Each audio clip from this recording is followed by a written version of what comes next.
this week's All About Hennessey Show, highway construction on Highway 51, Sadie Cabral gives us an update on her RedLevé Dance Studio, and Dr. Mike Woods recaps his 5 years at Hennessey Schools.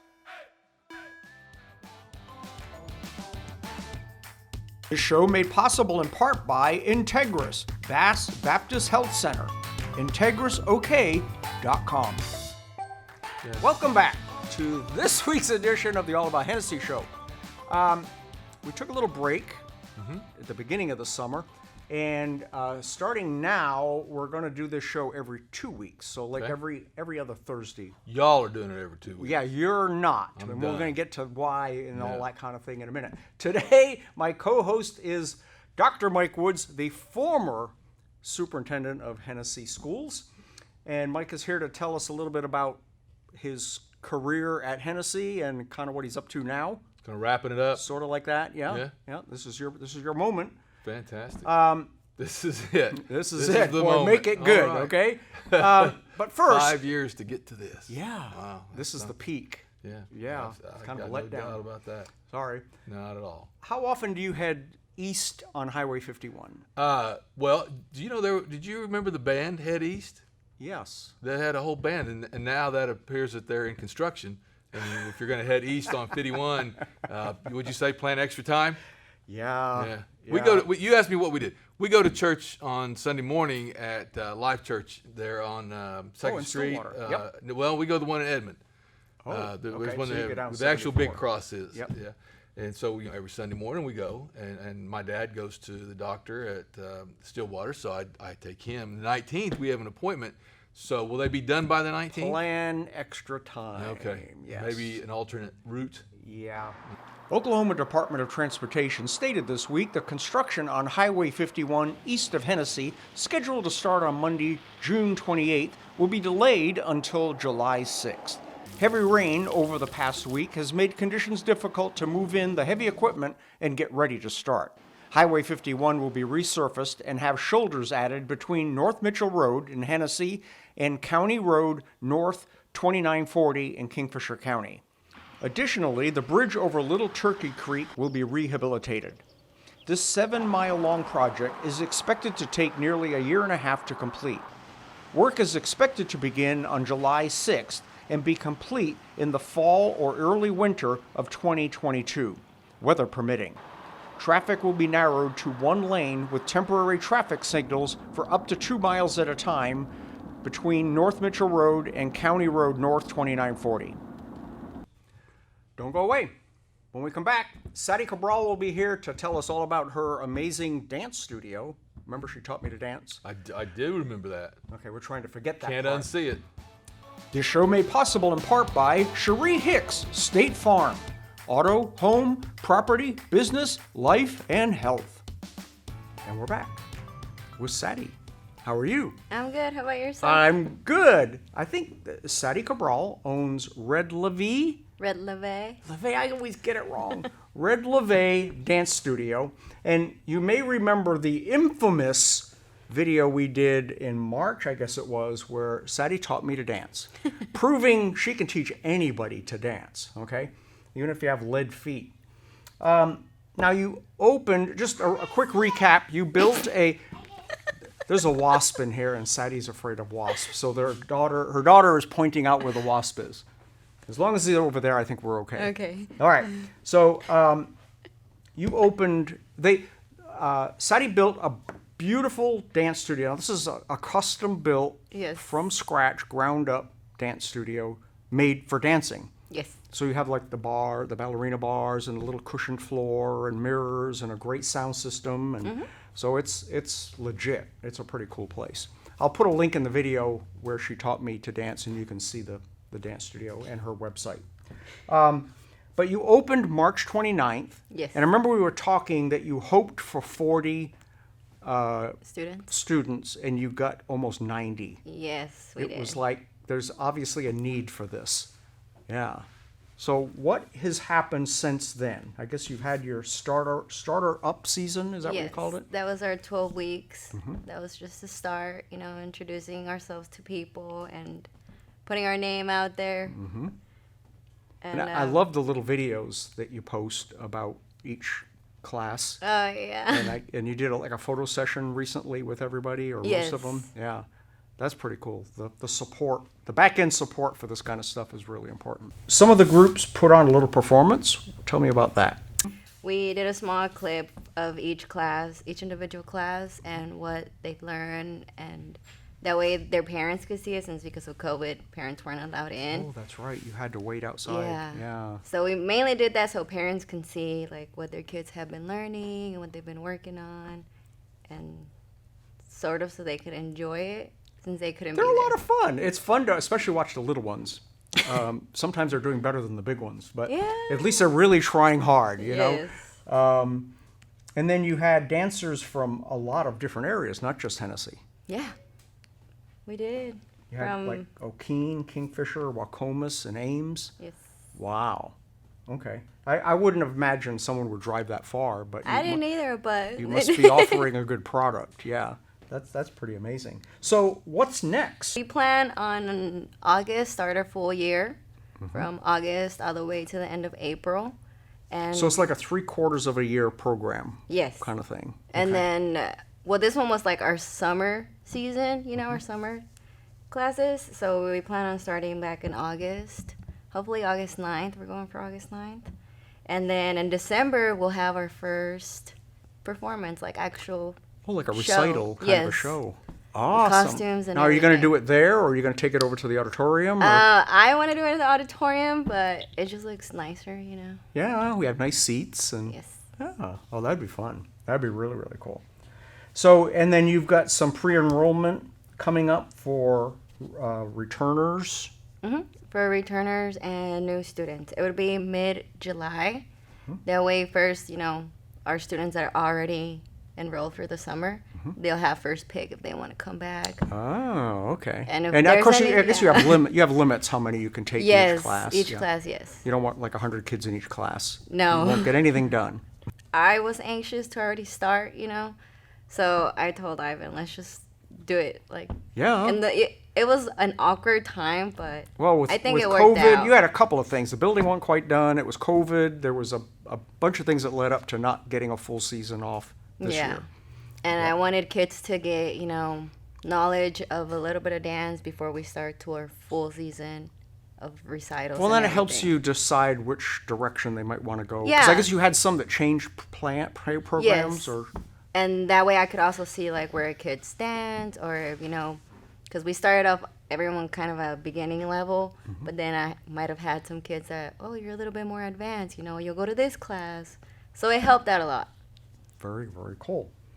All right. And then now I guess your goal is to maybe have a competitive dance troupe Yes. come out of all of this. Yes. And is that just like high school, or is that just different? All ages. All ages, Yeah. pretty neat.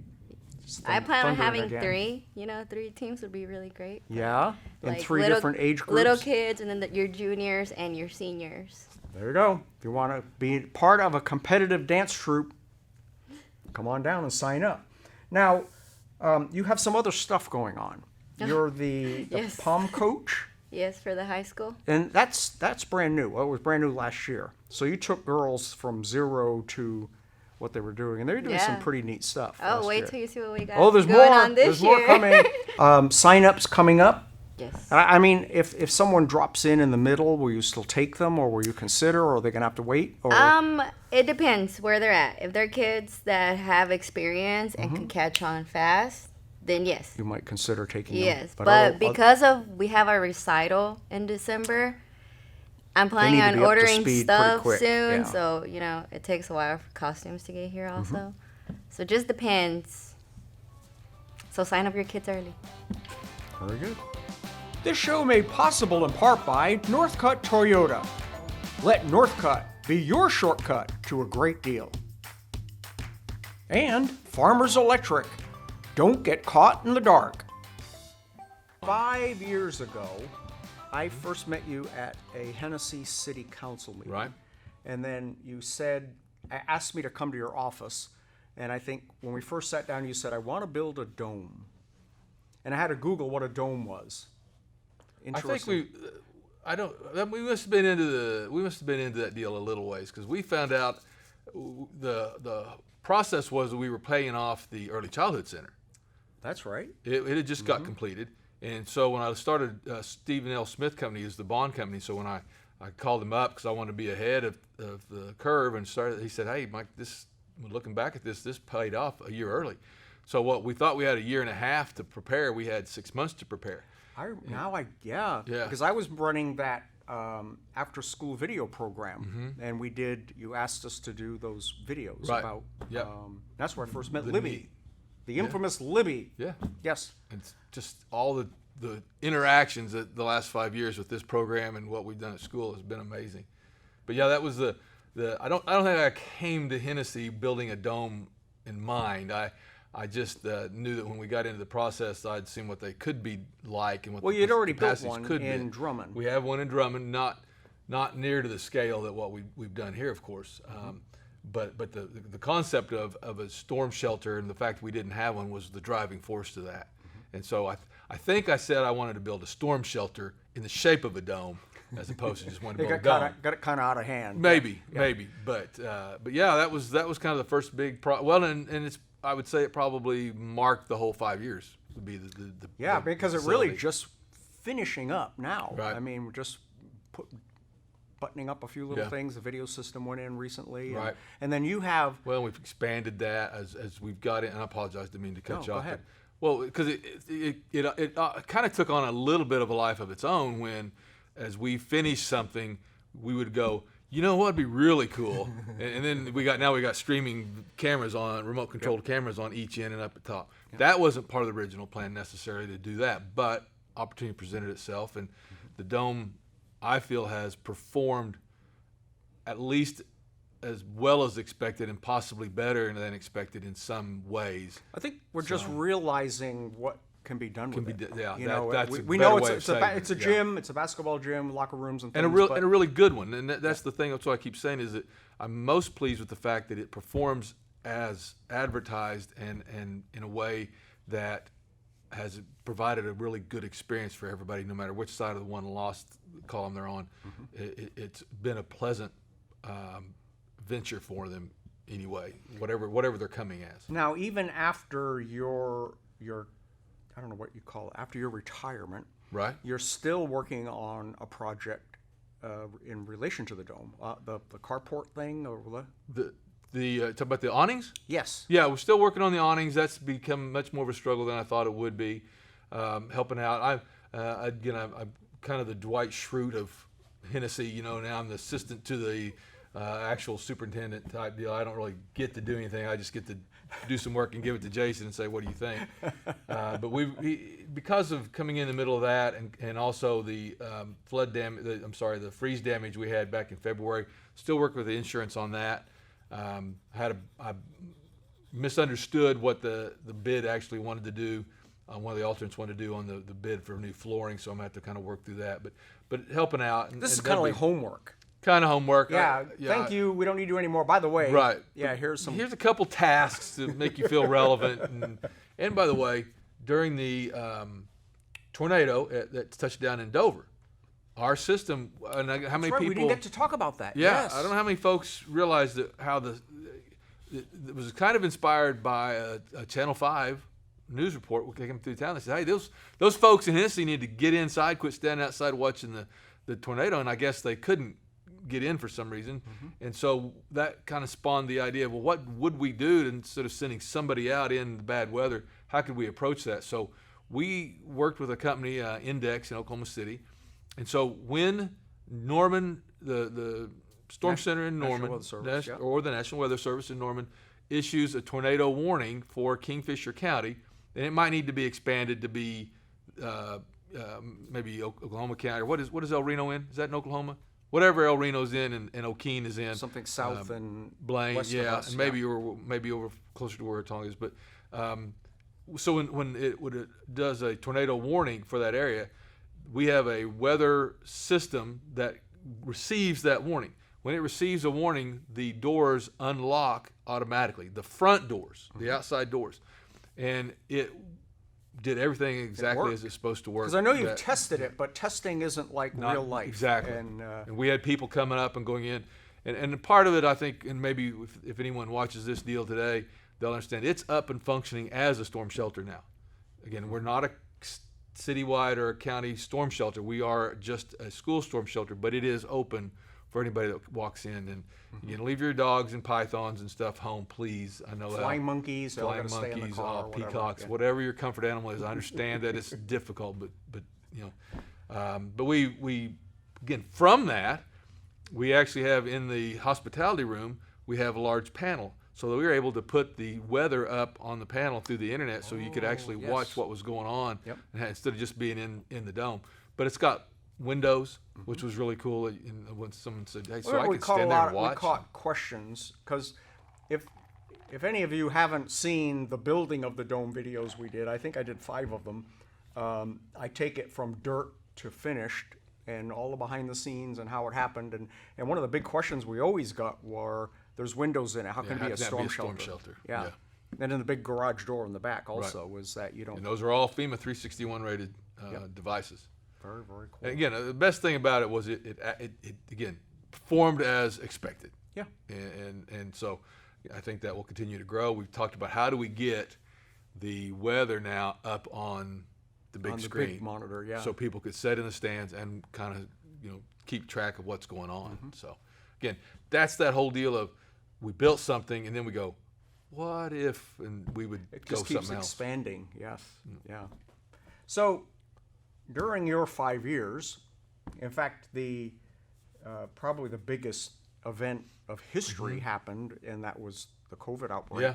In fact, the very first show for this All About Hennessey show, I'm not even sure what we called it back then, was an announcement from you that school will no longer be open. And we kind of made that into a series of updates. Yep, and it kept going. We called it the Dr. Wood Show that you didn't like, but I don't think we ever called it that. But internally called it that. Yes. But it was, the Hennessey School Update. School Update, yeah. Yep, and we did a whole bunch of those, and then it morphed into the All About Hennessey Show, which we have now.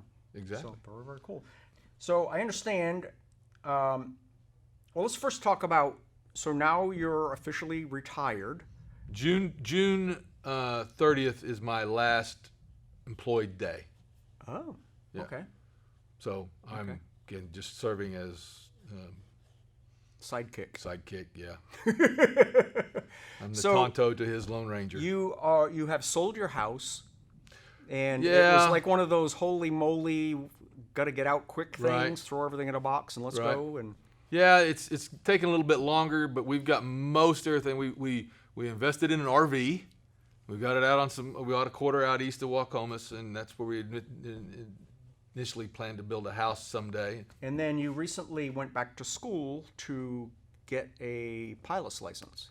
Yeah, well, drone license. Part 107. Part 107, I was able to pass that and I got my drone and all that stuff. But there's a company in Enid, Porterfield Surveying. My daughter and son-in-law are the ones that actually own that, Jared and Chrissy Watkins. And when we were talking about retiring, the kids were filling in all these things that we could do now, like babysitting. It's thundering, not an earthquake. Okay. All that stuff, and one of the things is they survey using drones now, and it's very interesting. Now, your wife is continuing to teach. Right. Yeah, she's still teaching in first grade this coming year, and again, one of the things when I retired, I hoped to be able to still be useful to the school. Maybe in time, be able to come do some work in the dome, maybe as far as helping run the scores table or something. Well, I don't even think that difficult or that challenging. I'd rather do something I can sit still and have a little responsibility. Put you in the sound booth and run the screen. Right, maybe some of that, but or the scoreboard place. Well, I'm excited for the wrestling program because I have seen how many people attend these wrestling matches, and it's huge. You're talking. Sorry about that. You're talking a little bit more probably about the junior, the club wrestling. Yep. That's bizarre. That is just to see some of those event centers that are packed to the walls with kids and. Yeah, Coach Hicks did a really good job getting that in place. Again, that's some of the stuff that we've got to get figured out is where do they end up being wrestling? The storage, just Donnie's apartment, and that a storage area over there would be a great place for a wrestling dressing room and a practice floor or practice mat. Then they just walk across the breezeway and you're in the dome. So again, but that's I think that's going to be a real fundraiser for the different programs. So what else you got cooking? That about wrap it up? Probably so. Again, we didn't talk a lot about the grants that we were able to secure when we had hit the COVID. We were blessed to have technology, that allowed us to do things other folks were scrambling to do, and we already had in place. Very excited about seeing how that. There was a hesitancy for people really to jump in full force and really use the technology. COVID, I'm sure, has forced some folks to get to a level of proficiency that now I'm anxious to see if they continue that and integrate that even further, and we get a little creative with how we deliver curriculum. We had gotten to the point where we were assessing our kiddos and then tailoring instruction to meet what their assessed needs were. And you can look back at the littles and see how they've met their growth requirements each year. Again, we were doing that with a grant as well, but then that's kind of ran out. But I think there's some things really started that I'm anxious to see how they progress and how they mature.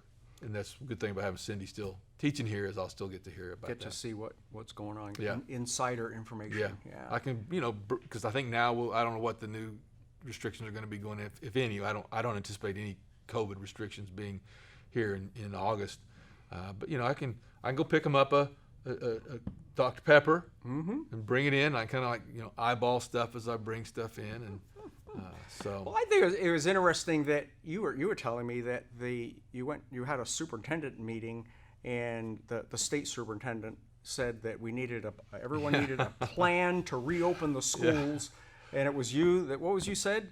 Well, I asked him. I said, "What if we've been open? What if we never closed?" We didn't ever close school. We had school from day one, and it stumped them. They had to go look. And I was talking to Mr. Sternberger, and I guess because there's federal money involved, is they're going to have to do some sort of a plan.